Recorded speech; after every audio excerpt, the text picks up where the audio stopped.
bertambahnya kedudukan kita semakin naik, jabatan kita atau promosi kita, itu pasti akan berkurang waktu untuk keluarga kita. Konsekuensinya di waktu Konsekuensinya.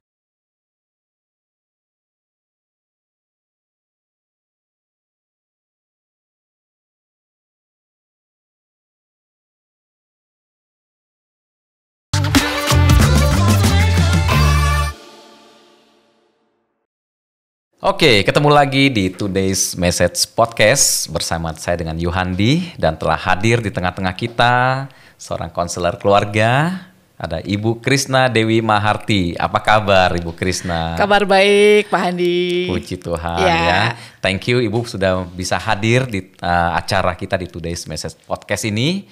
Kita mau bahas tentang antara karir dan keluarga nih Bu, ya.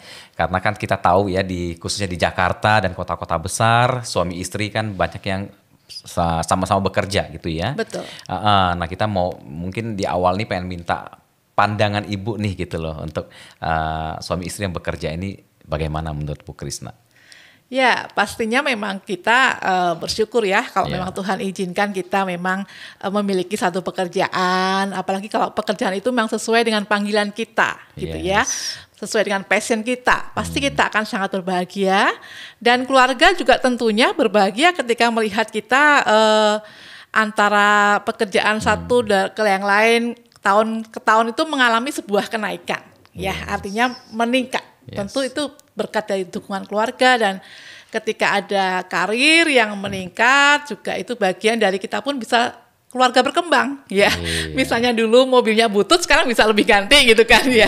Tetapi yang memang saya amati gitu ya, khususnya tadi kalau Pak Handi katakan di dalam dunia ataupun kota yang besar metropolitan seperti ini, Jakarta gitu ya, kita sampai lengah, lupa dengan keluarga. Nah ini yang acap kali kan terjadi seperti itu. Betul. Ketika karir menanjak, kemudian lupa akan keluarga.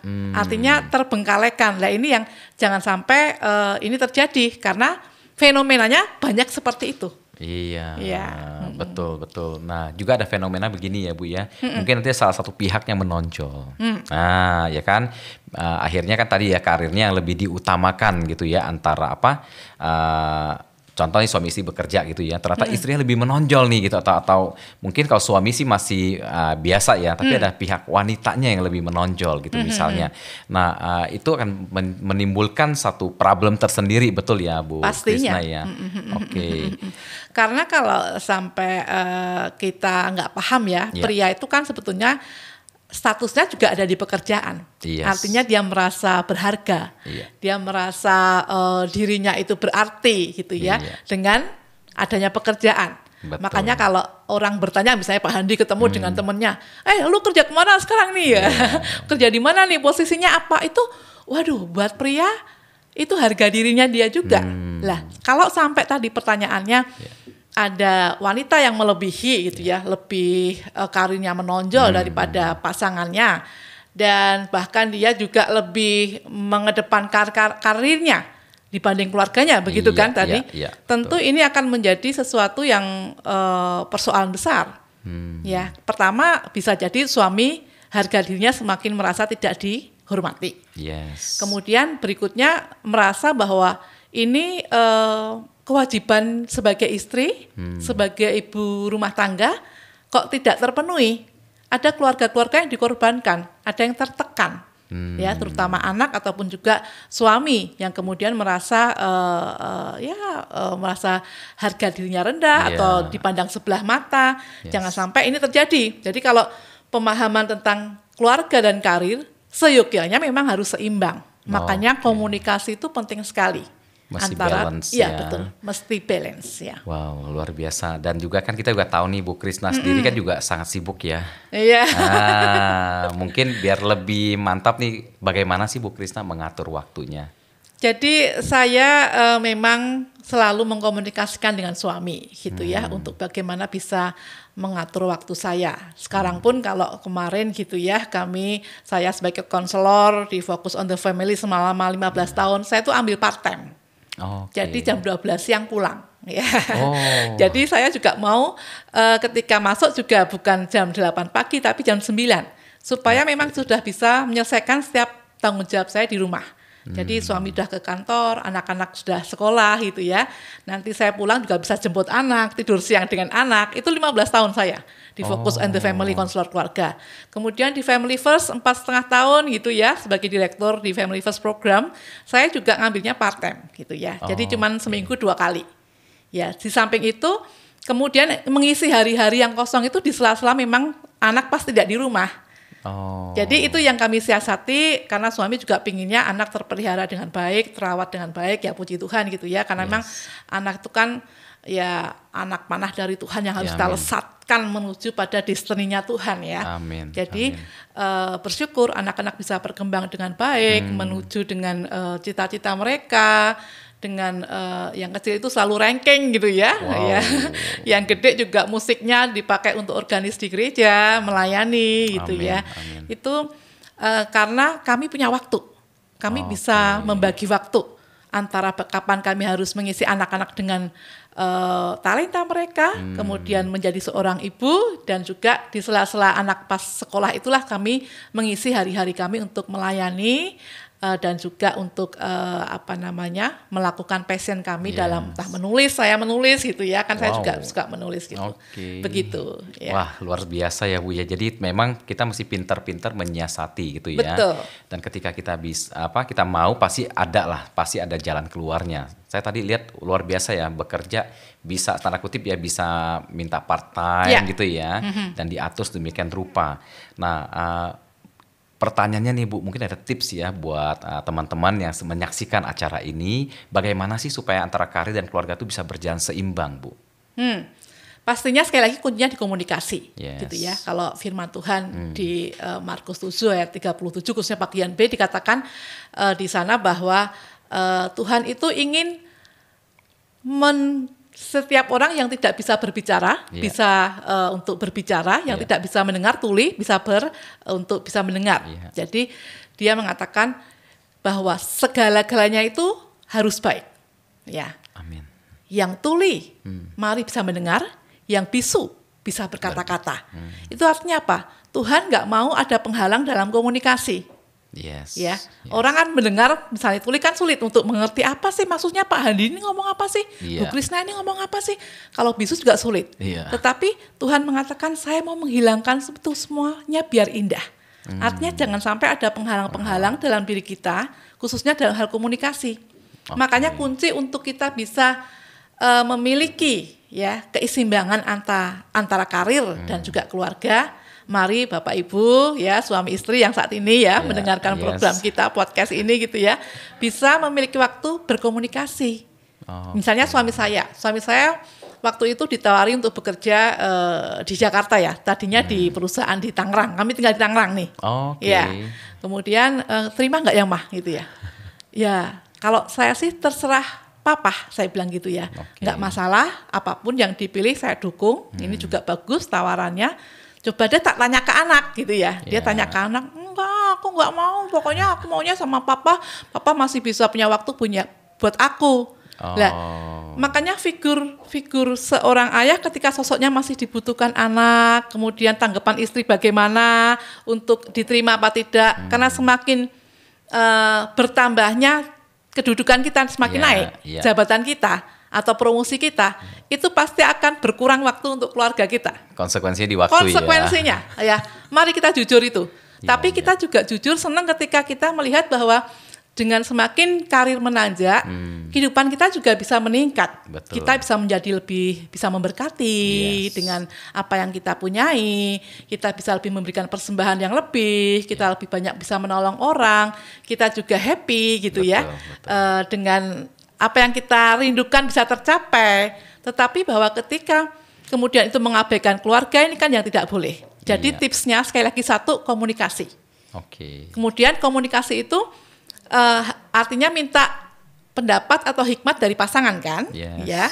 Juga ketika sudah punya anak, mari, karena kadang-kadang Tuhan juga memakai anak untuk konfirmasi. Apakah keputusan saya untuk misalnya pindah kerjaan atau harus keluar kota, ya, itu baik untuk keluarga dan untuk karir, ataukah justru nanti merusakkan keluarga? Nah ini kan yang tidak boleh. Makanya komunikasi penting, pastinya di sini dua arah ya. Yang pertama dengan Tuhan cari hikmat, kemudian dengan orang-orang yang terdekat, baik pasangan kita maupun anak-anak kita gimana ya. Kemudian dirembuk lagi. Tahu nggak artinya dirembuk? Didiskusikan lagi, dimusyawarahkan lagi, ya plus minusnya apa gitu ya. Kalau hanya sekedar uang ya sebetulnya sangat sayang. Tapi kalau ini oke deh untuk semakin kita ya mempermuliakan nama Tuhan. Amin. Ya kembali kepada tujuan kita dalam pernikahan kan begitu, harus mempermuliakan nama Tuhan. Kita semua juga semakin bisa menggali potensi yang Tuhan taruh gitu ya.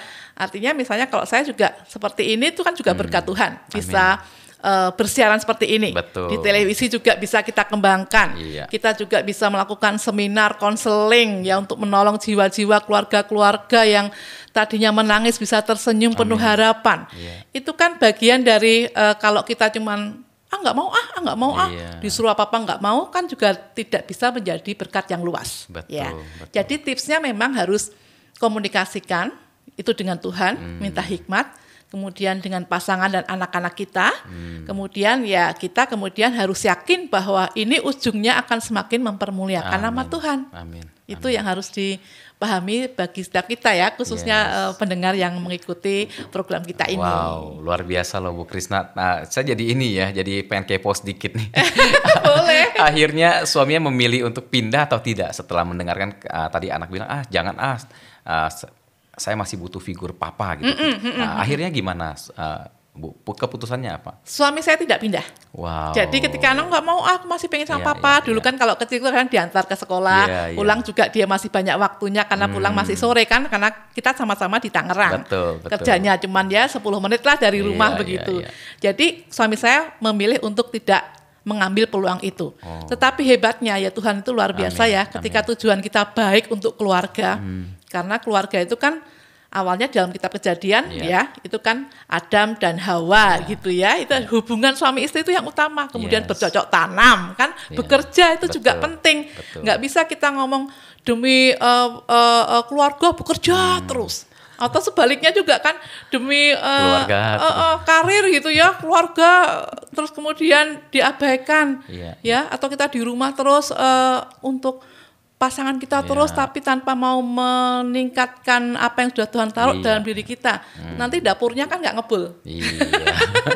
nggak ada yang untuk sehari-hari bisa kita menikmati.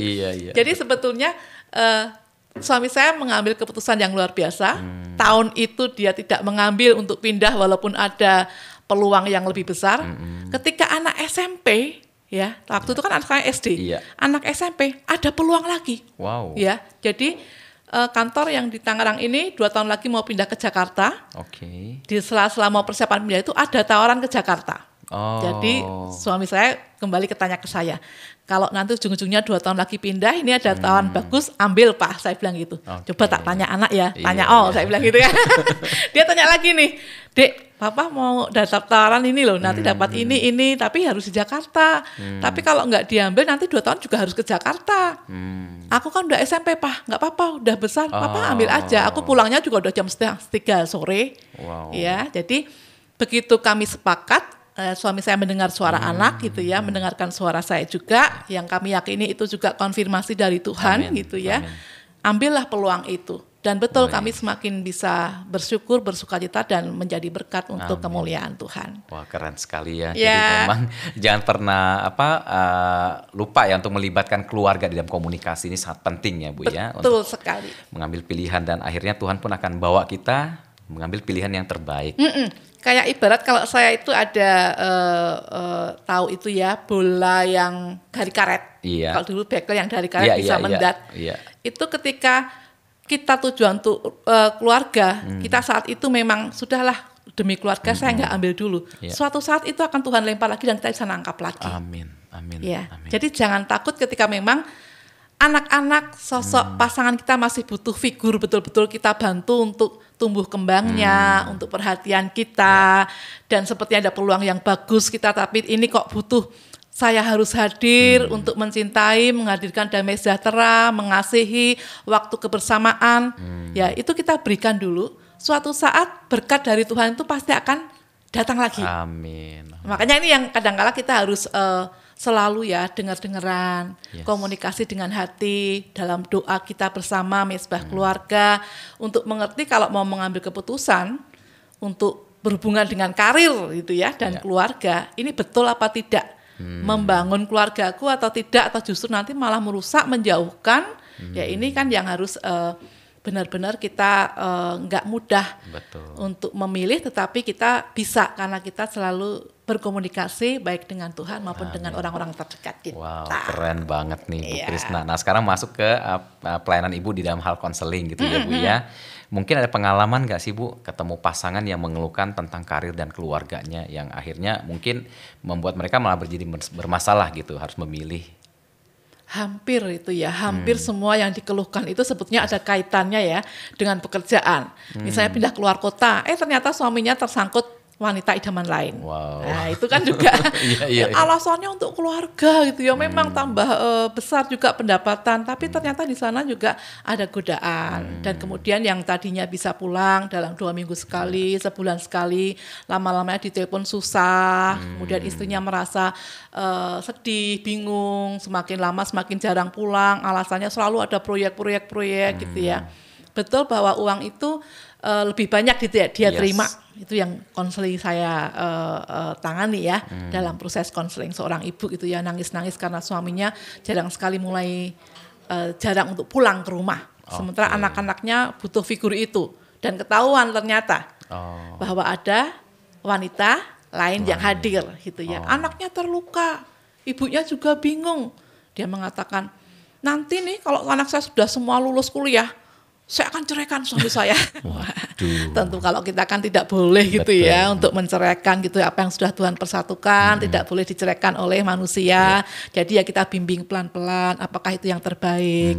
Sekarang step by step, syukuri apa yang masih bisa disyukuri. Kebaikan suami yang masih terus mungkin mengirim nafkah, memang kan kehidupan secara ekonomi meningkat. Tetapi keluarga ini terabaikan. Cinta kasihnya, perhatiannya. Ini satu dari seorang ibu ya. Kemudian ada juga ibu yang lain gitu ya. Sebelum pandemi kan kalau konseling kadang-kadang ke rumah, kadang-kadang by phone gitu ya. Ibu ini mengatakan, kok suami saya sekarang nggak punya waktu buat saya Bu Krisna. Dulu itu kalau kita pengantin baru, anak masih kecil, selalu pulang kerja ya, masih bisa bercengkrama, makan bareng gitu ya. Sekarang ini pulang ya sudah, katanya udah makan di kantor. Sudah makan di jalan, tadi macet sekali. Jadi nggak tahan. Sampai rumah tinggal mandi terus tidur. Udah langsung tarik napas, artinya menengkur gitu ya. Nah saya ini apa? Apakah saya sudah tidak dicintai? Itu karena jabatan suami yang semakin meningkat juga. Nah ini harus diperhatikan. Dengan seiring meningkatnya karir, ya ini yang konseling itu kan merasa kemudian tidak ada waktu kebersamaan.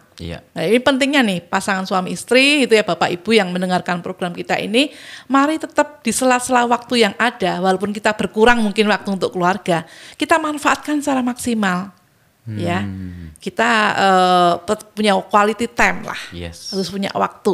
Kalau tidak ya seperti tadi itu yang para konseli saya, klien-klien yang merasa sudah ada wanita lain, tidak dicintai, terhianati, merasa sepertinya tidak diperhatikan lagi, karena mereka tidak mengkomunikasikan betapa pentingnya mereka punya waktu, ya minimal misalnya dalam sehari ya 10 menit aja deh, misalnya Pak Handi dengan istrinya ngobrol yang memang fokus matanya gitu ya, itu bagian dari membangun hubungan dalam keluarga di tengah kesibukan yang ada, masih punya waktu untuk istri, entah dengan kita saling makan bersama atau saling memijit ya, dengan juga nanti habis ini kita juga akan bicara banyak hal ya, terutama dalam keluarga ya, tentang bahasa kasih dengan macam-macam.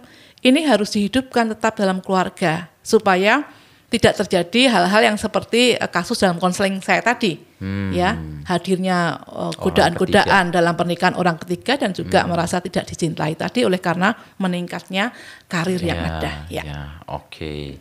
Wah ini luar biasa sekali ya Bu ya. Jadi memang sepengalaman Ibu gitu ya tentang mengenai keluhan-keluhan lah dari klien konseli kita sebutnya konseli ya di dalam hal karir dan keluarga ini, menurut Ibu ada nggak sih kendala-kendala yang mempersulit gitu terwujudnya keseimbangan antara karir dan keluarga ini? Ya, banyak sebetulnya kendalanya. Sebetulnya muaranya ya di dalam diri manusia itu sendiri. Iya. Ya, keegoisan.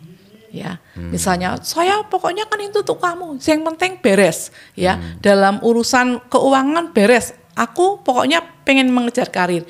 Itu kan ada juga yang seperti itu. Iya, betul. Ada orang yang sangat kepuasannya itu untuk pekerjaan. Iya. Kita bisa bayangkan dalam masa pandemi ini gitu ya. Kemudian kenapa semakin banyak yang konseling bahwa mereka merasa jenuh di rumah, merasa tidak betah di rumah, senangnya bekerja soalnya. Iya. Nah, ini kan kembali kepada ego masing-masing orang. Kalau sudah menikah, sebetulnya kan tidak bisa hanya memikirkan keinginan sendiri. Yes. Ya, betul bahwa kita harus meningkatkan karir, tetapi kan harus didukung oleh pasangan kita. Kita harus komunikasikan senantiasa. Kalau nanti aku naik jabatan ini, pulangnya kayaknya semakin malam 1 jam deh. Okay. Ya, misalnya kita seperti itu, karena ya ini nanti biasanya udah meeting jam sekian, biasanya udah mulang jam 5, kadang-kala bos minta meetingnya jam 6 ketika staff-staff sudah pulang. Jadi mungkin yang biasa sampai rumah jam 7, kayaknya jam mulai 8. Ya itu jam 8. Nah, ini mesti diomongin gimana nih? Kalau ada anak atau pasangan yang belum siap, saya pikir keluarga tetap yang utama ya. Kalau mau kita memilih karir dan keluarga, pandangan saya harus seimbang memang. Ya, keduanya harus berjalan. Karena kalau hanya fokus ke keluarga, ya kita nggak meningkat juga kehidupan kita untuk meraih tujuan hidup kita, termasuk tujuan yang mulia ya, menjadi berkat buat sesama gitu ya.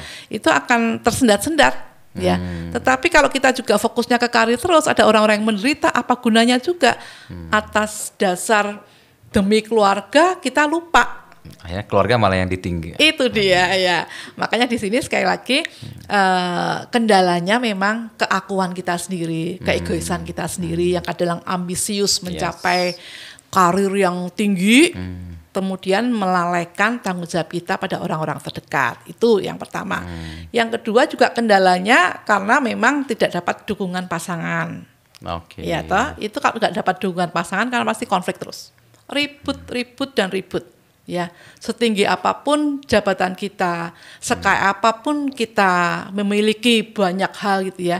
Tetapi saya pernah baca buku, orang yang bahagia adalah ketika pernikahannya bahagia. Amin. Ya. Amin. Wow. Jadi orang yang bahagia itu ketika pernikahannya bahagia. Pastikan semakin naiknya karir kita, keluarga pastikan juga tetap bahagia itu ya. Keren. Jadi kalau saya boleh simpulkan nih Bu, jadi di antara karir dan keluarga, kalau ternyata keluarga nggak setuju kita untuk terlalu naik misalnya gitu ya, ada tawaran yang lebih baik, kita tetap memilih ke keluarga dulu ya Bu ya. Kita tunda dulu karena akan ada waktunya Tuhan ya. Betul. Ya seperti pengalaman tadi suaminya. Kami rasakan itu dalam keluarga kami ya. Kami sangat diberkati Bu. Puji Tuhan. Ini luar biasa ya. Jadi memang karir dan keluarga ini adalah dua sisi mata uang gitu ya, yang harus kita pilih gitu ya. Oke, nah Bu Krisna mungkin ada closing statement gitu ya sebelum kita tutup sesi ini. Ada closing statement, pesan-pesan untuk teman-teman yang menyaksikan acara ini. Baik ya, di atas semuanya sebetulnya keluarga itu adalah tempat kebahagiaan dan pelayanan kita yang utama. Ya, bekerja juga pelayanan. Amin. Tetapi keluarga itu adalah pelayanan kita yang paling utama. Jadi pastikan Bapak Ibu semuanya yang menyaksikan program ini, yang mengikuti siaran ini gitu ya, itu ketika hendak memutuskan untuk kenaikan karir, bicarakan dengan keluarga, doakan pada Tuhan gitu ya, supaya yakin nanti kenaikan karir itu akan menunjang keharmonisan keluarga, bukan justru merusakkan atau menghancurkan keluarga. Itu yang paling penting harus dipahami. Jadi jangan sungkan-sungkan selalu mengkomunikasikan, mendoakan. Karena itu yang nanti akan menyelamatkan juga keluarga kita seiring dengan kenaikan karir kita. Betapa bahagianya kita bisa menjadi pribadi yang memenuhi panggilan kita, passion kita, karya-karya kita menjadi berkat dan semakin besar. Didukung oleh keluarga yang bahagia juga, yang senantiasa mendoakan kita dan merasakan impact-nya dari karir kita. Ya, ini yang harus dipahami sekali lagi. Jadi keluarga di atas segalanya. Itu harus dipahami supaya ketika ada tawaran-tawaran yang menggiurkan tentang kedudukan gitu ya, tentang pendapatan juga, karena kan dalam dunia ini harta tahta itu ya, itu selalu menjadi perhatian gitu ya. Tetap harus dipayungi oleh jiwa-jiwa pribadi-pribadi yang selalu takut akan Tuhan. Amin. Itu yang harus diperhatikan. Makanya cari nasihatnya, konselor agungnya ke Tuhan sebelum mengambil keputusan tentang kenaikan karir. Kenaikan karir itu, jabatan itu pasti akan semakin mengambil waktu privasi Anda dan keluarga. Wow. Iya. Wah, thank you Bu Krisna ya. Sama-sama. Jadi intinya yuk kita mulailah mencari keseimbangan antara karir dan keluarga. Pastikan karir Anda terus juga meningkat sesuai dengan potensi dan talenta yang Tuhan kasih. Ya. Pastikan juga keluarga kita tetap bahagia. Iya. Oke, luar biasa. Thank you untuk Bu Krisna atas sesinya ya. Sudah memberkati kita semua. Sampai ketemu di sesi-sesi berikutnya. Dan jangan lupa untuk follow Instagram kami dan juga sosial media kami di Today's Message Podcast ya.